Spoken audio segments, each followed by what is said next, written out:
BT Nightly News Station. I can't hear you, I'm sorry. State your name for the record for us. My name's Leila Arcieri. And how can we know you and where from? Well, I used to be on Son of the Beach. I was in Daddy Daycare. I will be shooting a movie called King's Ransom with Anthony Anderson coming up in April, so look out for me. Given that, I guess your popularity kind of started with the Q-tip video, do you think, I guess, sexuality kind of highlighted who you were and got you that extra added exposure? Was I sexy in that video? I don't know.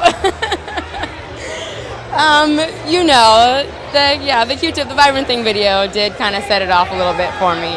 It was a great experience and actually a big surprise. I never expected that, but it was a good kick for my career. I'm not mad at that. Thanks, Tip. So just tell me, so what was the experience like on Son of the Beach or something like that? What was that? What's it like just being an actress in Los Angeles? I know it was a little bit struggle to find it. It's what? I know it was probably a little bit of a struggle to find it, the Q-tip video.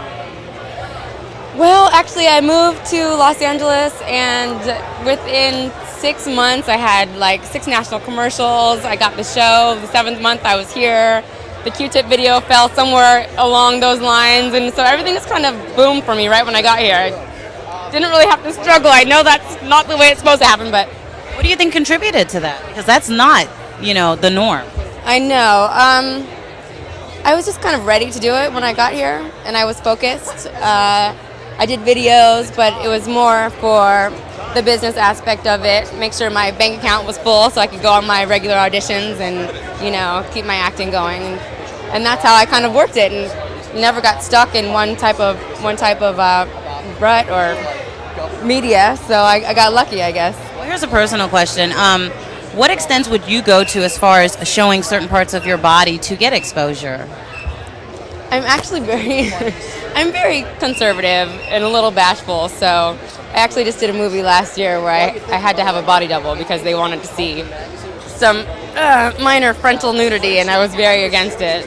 And I really don't think it's necessary all the time, and I think a lot of people, I've actually seen a lot of nudity done tastefully with actresses who, choose to do it for the role, for the material, if it works. And I think there's nothing really wrong with it. Personally, I'm a little shy, so. You said you were prepared. Does it take like a mental and a tracks in order to be really prepared in this business? Because a lot of people think all you need is good looks. Oh God, if you only had good looks, you would never make it in this business. You have to be mentally prepared and you have to be ready with your craft. So it's luck in the terms of, you have to be at the right time at the right place, but you also have to be prepared with your skills and what you have to back that up. Looks are great, but they can actually hinder you, and they have to me before a lot of times. So. Finally, with music videos, especially when you get here, it's a good way to get your paycheck going. But sometimes you get overexposed to music videos and people just look at you as a video woman. So, could you explain that experience? That was one of my concerns when I first moved down here and I started doing videos. So I kind of made sure that I chose videos to be featured in that were, better quality videos. And if I got to a set and it was a rump shaker type of thing, I would kind of hide a little bit. And I just made sure that I upped my paycheck every time I did a job. Like you were being the only person featured. Right. I mean, I was in ensemble videos a lot of times, but I found ways, or it just so happened that I would be featured in a video, and it worked out that it was a good video for me. So, Very easy for women to get caught up in that whirlpool of doing videos instead of really exercising, being an actress or a singer or something in that. I think that people get caught up in the video world and being a video girl if they don't have any other aspirations, any other goals, and if they're not working towards making that happening. If they don't look at it as a business, as a stepping stone, as, I'll start here at videos and I'll make some money so I don't have to, take every job that comes along. That's the way you kind of have to look at it. It's a smart business type movement through the business. Because Howard Stern, he saw you on that, and isn't that how you got your first, was it, that's... No, I don't think that Howard saw me on the videos.